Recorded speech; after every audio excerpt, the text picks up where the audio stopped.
Hi, I am super off the cuffing this, but it has come up so much in the last week, I'm gonna say. So bear with me as I share this process with you. So one of my clients yesterday said that she watched a documentary about therapy and how therapists in the system are burnt out, how there's timelines to insurance, and that a lot of people are going to therapy outside of the system, and that's very expensive, right? So for a lot of people, that's very unaffordable. And when I first went into school to be a therapist, one, I want to say I went to school because I already was a great therapist, okay? So when I was sitting in rooms with these people who were learning other people's theories and things like that, and kind of just like, okay, I don't know, they weren't like me. Let me just say that. And I actually left graduate school for a year and a half, and I went to coaching school because I had met a person in my coaching program who was going to school to be an addiction specialist, but had never met even an alcoholic. And I'm like, dude, I'm like growing up with alcoholics, like narcissists, crazy ass people, and like, this chick is gonna help me, right? Like, what? No, like, if this is what therapy is, I don't wanna be in it. No offense to them. It's just there's literally different worlds. That's what we're going to talk about in this video. And they were not in mine. And at my, I want to say this and people are not going to like it. I know what it's like to be a suicidal person, okay? And people give Teal Swan a bunch of shit for having people look at that. And all I will say about this is this. The reason I left graduate school was because there was this chick who literally she was like, I hate to stereotype, okay? Because I'm a stereotype, right? And that's fine, they exist for a reason, but super thin, obviously like works out every day, has time, she's like blonde, so happy. She's like, why are my clients not happy when they come to my yellow office with amazing quotes about happiness all over it? And I was like, I would seriously blow my head off if this chick was my counselor. If I had to walk into her place, we were not in the same world, right? And in those suicidal phases, all I would have needed is somebody to look at me and say, yes, you're suicidal. I will be here with you while that's what you are. I'm not gonna tell you, oh, be happy, look at all these amazing things that you have, blah, blah, blah. I mean, that might come in time. But my initial, if I was the client in that situation, which I have been, but to be fair, I've never trusted anybody. And this is the issue, right? I've never trusted anybody to handle my suicidality, so I didn't bring it up. I wasn't trying to get locked up. I wasn't trying to get thrown into a place. I know how the system works because I'm in the system, right? So, and a lot of that, honestly, I want to say I've done a lot of work to integrate just in general, but also I want to say that a parasite cleanse for me, my mind used to literally be oriented, and I know like I'm coming from a father of war, and he's murdered people, and there is this kill factor that is compulsive in my mind. It really is. That's just what it is.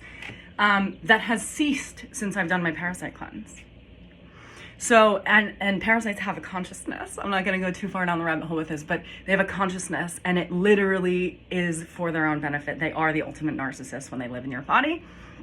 They will make you suicidal. They will make you, the whole gamut probably that you're feeling right now.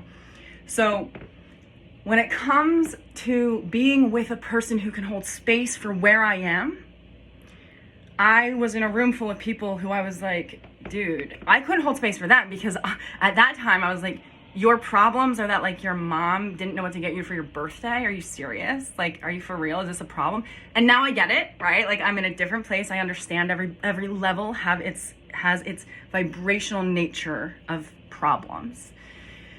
But at the time I was like, if these are your problems, you sure as fuck can't help me with mine, right? So I went to coaching school. I basically was shaking like a fucking, I don't know that I can do this. Like the work that I was asked to do was nothing that I had ever been asked to do before. I literally at one point went into the bathroom when I was in coaching school for that second weekend, and I just, mascara's running down my face. I'm looking at myself in the mirror, screaming at myself, like, suck it up or leave, right? Like, it was a lot. So I did intensive work through coaching and decided after I was done my coaching program, if I could apply this knowledge to the therapy process, I wanted to go back to graduate school. So for one reason only, so I could get credentialed so that I would be in a space to be legitimized, which retrospectively speaking, probably wasn't necessary. I probably knew enough, but it is very nice to have. And I love school. If it was just the schooling process, I would have had a great time. I am a lifelong student, right? But, so I went back, got legitimized. So my clients tell me about these therapists and yada, yada, yada, how they're all burnt out, people in the system. This is why I don't accept insurance, right? I don't want to be on somebody's panel. I don't want somebody to tell me what I'm allowed to do or take something away from me if I don't do it the way that they want, right? Like, the system in that way is the ultimate narcissist. If you're an actual, like, I understand to some degree why the system exists in that way, but I'm not a part of that system because there's one place that leads to for me, which is cancer and early death and poverty. The average person coming out with a master's degree, and this is when I graduated, I don't know what the statistics are today, but when I graduated with my master's degree, I had a mortgage, I was a single mom, I had 2 kids, and $100,000 in student loans, and the average salary coming out of that is $35,000 a year, and that's working a 40-hour work week. So that's never gonna get my kids out of poverty. And this is, so I went in going, I wanna give access, and this, ideally, I'm helping you have access for free. I know that people say that this YouTube channel actually changes and saves their lives. So I'm hoping that I can demonstrate access for you for free, that you can pick up the nuggets and take them with you until you're in a new level in which you could actually, want to pay for the process, to go through the process with somebody, which is a very different thing than need, right? So there was also at one point I closed down my practice because I had some work to do about the fact that I was only attracting people who were in crisis mode. And I was always the emergency room. I was always the person who, it's insane and I'm calm, right? I know exactly how to anchor in solid Stacy when everybody else is a mess. But when everybody else is calm, I wasn't exactly sure what my role was. Can you relate to that? So in the therapy process, a lot of people start with a need, and that's fair. But because I have this awareness of the therapy process, the coaching process, I want to say something about this, which is the starting point, because my client was talking to me about this documentary and the starting point. We've been working together for a few years, and our work is so important to her. She at this point wants it. She's like, if she's a minute late, she's like, no, I need to be on the call with Stacy now. And it's not, I need to because I'm going to go mentally insane. It's, I need to get what I want because I know myself enough now to know that I can get what I want, and that somehow what I want fills me in ways that what I need doesn't. So there's a fine line between transitioning from therapy to coaching. And I would put this as, one is demolition and one is reconstruction. Both are foundational. Both will lead you to the foundation, but where I see a lot of people get stuck in the therapy process is, and I've had some clients say to me that they'll have therapists just drop them because they think, oh, I can't help this person anymore, or they're not sick, right? How many of you, and this was me, unless I was sick, I wasn't allowed to get what I needed. Unless I was mentally unstable, I wasn't paid attention to. So the problem with this model, especially in the system way of going about it, is oh, you get solution-focused therapy for 8 weeks and then insurance cuts you off, or you get this protocol for this thing. And yeah, it's great. Those models are great. I'm happy that they're backed by research. And it's basically, I've been an educator and I've been in the system. It's a freaking curriculum that somebody's basically supposed to follow. And that's fair, but the problem with that is, and I like having the blueprint, the map, but in my work, most people come to me from this program in their head, and it ping-pongs all over the place. They're black and white thinkers. They can't get in the middle. And my work is to actually get them in the middle so that they can anchor into their vertical self. So they can find the blueprint of their actual will, right? Their gut space, their soul space, where their thy will be done. Most of my clients do not have access to that information until we can stabilize this mental space, let it be a little bit gray, and then drop down, okay? So the blueprint is in the people, right? It's not in the modality of therapy. And it's a great place to focus on. Like, look, we're all focusing on this thing. We have this thing to look at together. We can go through this process together. That's great. That's not my work on the planet. So I charge a lot of money to do the work that I do, which if you are somebody like me, that's shameful, right? Like that is, I used to literally, I was so poor and I would work with people who were well off, very well off, and I would charge them $25 a session. I was paying rent for my office, right? And I thought that was me being a savior and humble while my kids went hungry because I was trying to help other people, right? So at this point, I have had to receive not only from my gifts, because my gifts give to me. I'm so present to the fact that I actually have a gift that gives to me every single day when I just tune in, right? And I share that gift with other people. But I did not feel like I deserved to receive for my gift because it was such a gift that I had to give, that I felt it was my duty as a child of God, to give to the kingdom. And ideally, that's what this YouTube channel is. But I still have this, like, I meet people and I'm like, oh my God, I want to put all of you at a retreat center that's like specifically for you and teach you how to be a person, right? Because most people just are not taught how to be a person. So they're taught how to be sliced down from their personhood, but they're not taught how to build up a sense of character. So somebody asked me a brilliant question the other day and she said, Stacy, you talk about integration, but what is that? Like, how do I do that? Brilliant question. For me, integration is purely etching out your own character and getting into it from the inside. It's actually, healthy integration is an adaptation of a mature ego so that one can get beyond the ego objectively to shapeshift. That awareness does something to shapeshift reality, right? So integration is not something that somebody can do on a timeline, especially if you are somebody who's a doer, right? You're like, what's this therapy doing? I need to get it done. I need to get it done. I need to get it done. Like, I want this process to be fast and quick and easy, and I want you to tell me what to do and tell me now, right? I get those people and I'm like, nah, bruh. It's not how this goes. We don't do.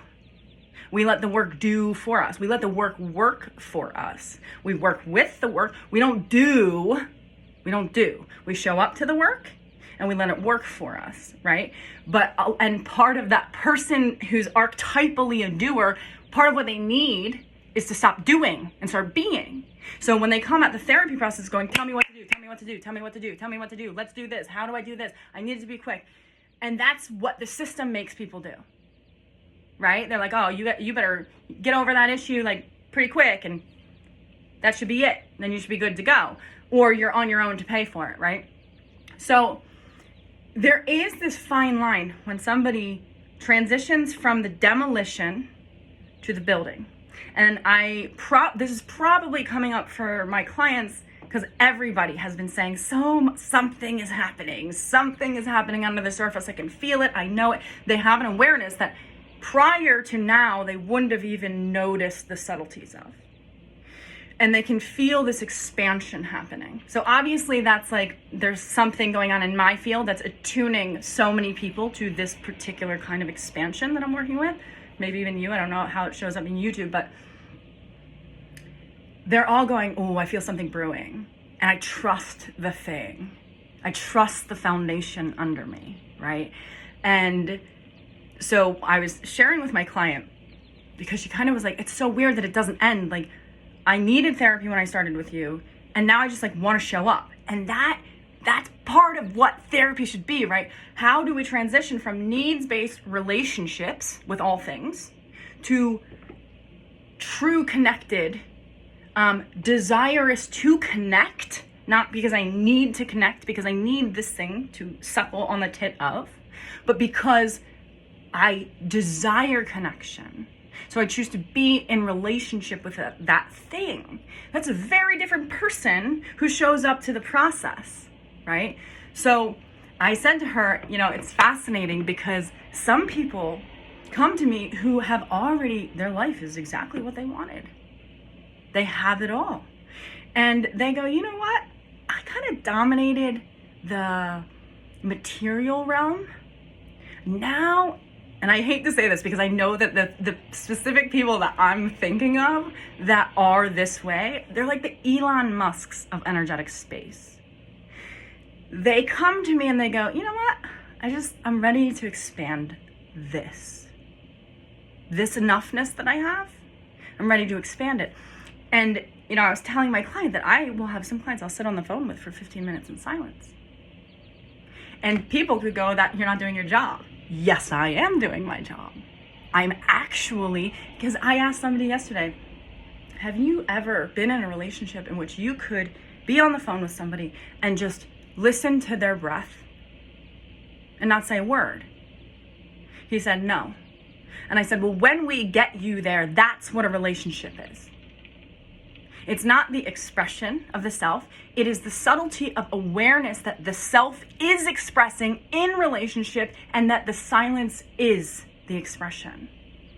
It doesn't have to be candy-coated with a whole bunch of, look at me expressing myself, blah, blah, blah, blah, I know who I am, talk to me about who you are, let's prove who we are, let's wrap each other up in these like identity pieces. No, a true relationship, it expands in the subtleties of awareness that it is actually connected. And most people are like they tap out and get crazy about connection, and they think it's supposed to be something different and it's supposed to feel different instead of just like feeling into the subtleties of what connection feels like.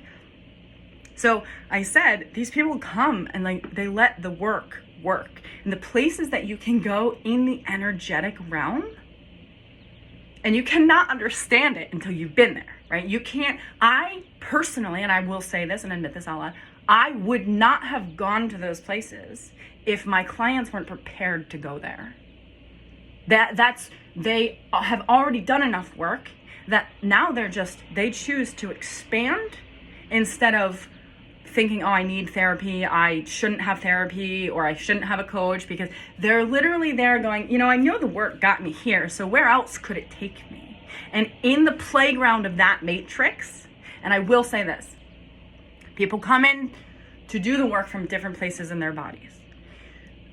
People who come to me I will say it's usually dancers, it's usually people who have already done embodiment work. When they come to me already in their body, they've kind of calmed the cognitive program, but they haven't aligned to the soul program. When they come from that place, it is very easy to shine a light on the soul program and then go, oh, got it. And they move so fast. But most of the time, it takes a really long time because people are so up here that my job has to be to get them in their body. But when people are already here, my job is to get them to move forward, or, shouldn't even say it that way, completely stand still and give birth to a new dimension of reality beyond that stillness, to notice the movement in the stillness. And these are the people that are most satisfied, right? So people come into the process at different places, and one process might take a lifetime. I mean, I'm never going to stop doing the work. I'm never going to stop showing up to my healers, right? And people could say maybe you outgrow some healers or things like that, but my belief is that, one, I love history with people, and two, you know, a lot of people talk about the superior inferior aspect of therapeutic process. And I don't see it that way at all, because I know that every one of my clients is my teacher. They help me to teach. They are my teacher. And I honor them as my teacher while I teach them. Because I'm a student, they're a student. If I want them to be a good student, I have to demonstrate that I'm also a good student. If I want them to be a good teacher, and nobody comes to me unless they are a person on the planet who wants to teach peace, right? Nobody comes to me, and that doesn't mean that they are like coaches or things like that, but they are people who are like, I know there's a different way. And they're still kind of in their child mind about that. Like, they still believe, they still have faith in something that like the world kind of probably talked them out of having at some point, but they're still like, I know there's a different way. I know there's a different way. And they come to me to find that way because they are right. And that way is within them. So, my take on this is, traditionally, especially codependents, they only give themselves what they need, not what they want. So when the need stops, so they go to therapy and they're like, okay, I'm feeling better, they don't show up for themselves until they demolish again. And then they go, oh, now I need something again. Now I deserve to have the thing that I need. But they don't think that they deserve the thing that they want. That's too far of a level out for them.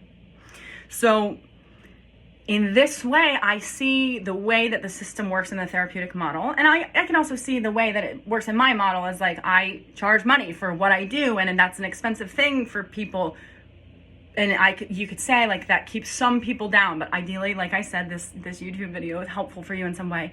The model, in my experience, keeps people sick because it doesn't know when to transition from the demolition to the building. And I had a client say to me, you know, my therapist, basically, if I wasn't sick, she didn't know how to be with me. That's why, like, as a person who's done self-work in transmuting codependent programs, I had to stop I had to stop my business because I recognized that tendency in myself to go, unless you are in chaos, I don't know how to be with you. But because I would say, you know, delved into many realms at this point in my inner world, I know how to be in many places with people. But there was definitely a time that unless somebody was sick, and unless they needed me, I didn't know how to do that thing, right? I didn't know how to do that thing for them. So when people would get better, and this is God's honest truth, and I want you to like sit with this for yourself, maybe this is true for you, I would be afraid to lose connection. And I would change my authenticity because all of a sudden I would need them to need. So I shut down my business. And I did the work that I'm kind of sharing now for over 1.5 years before I even took on another client, because I was like, that's not the demonstration that I want to offer the world. So there is a fine line in the therapeutic process, in the coaching process, in the transmutation of patterns process, where the system kind of keeps people sick, because I would say most therapists are probably codependent, no offense if you're a therapist, and most codependents have that tendency.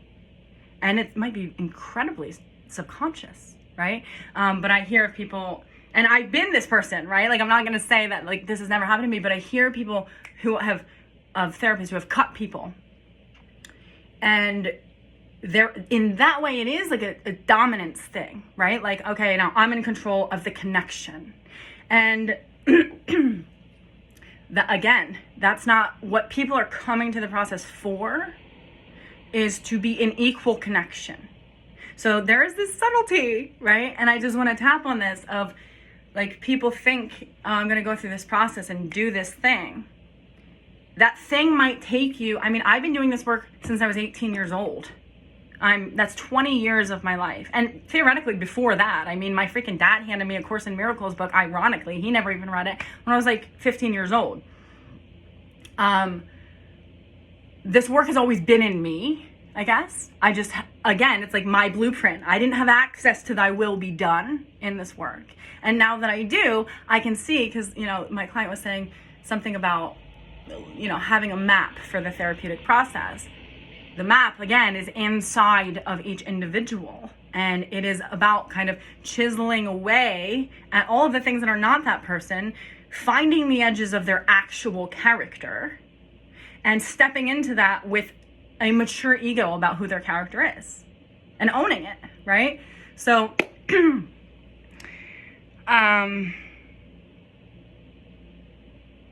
yeah, I think that's all I want to say. I think that's all I want to say in this video.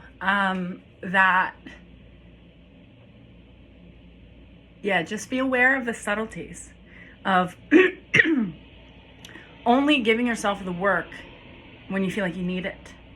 Because that'll keep you, if you're a person who is codependent, in a needs-based reality, then you're going to struggle with relating to people based on true connection. And it'll keep you sick, because you will only give yourself what you think you need instead of giving yourself what you might actually want. And in a way, that want in the therapeutic process and gifting yourself that want is probably more of a need for your true soul map than anything else, right? So I hope that this makes sense to you.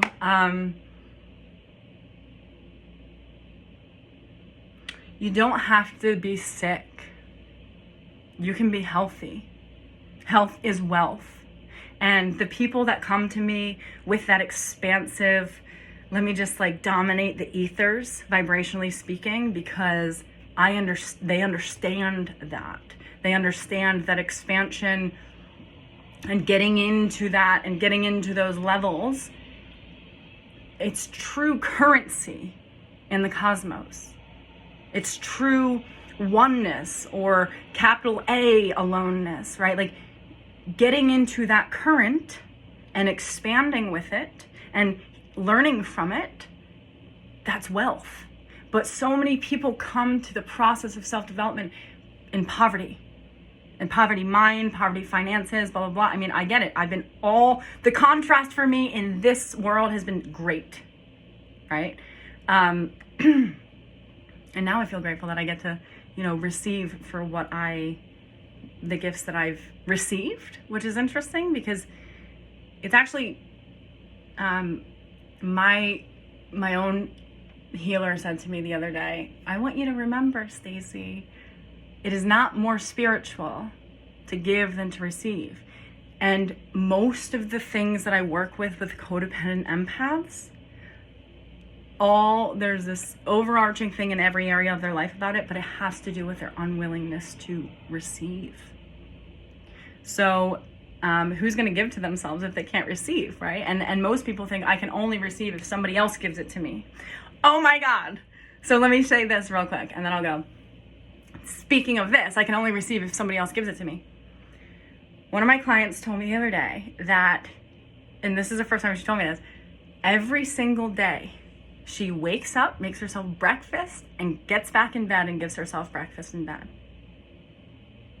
That is reception of she will be her for her. The her that she would be for somebody else, she's willing to be for herself. So that is reception of potential that most people won't give themselves, because they're waiting for somebody else to give it for validation that they deserve it, or for permission to receive it. And here's your permission, right? You're allowed to receive things that are going to make you feel good without needing them.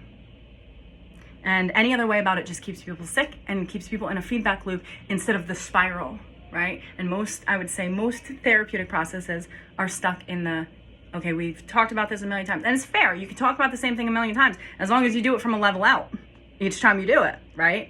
Running circles and hitting brick walls in those circles is very unproductive and kind of boring, to be fair. So I hope this made sense. I love you guys. Bye.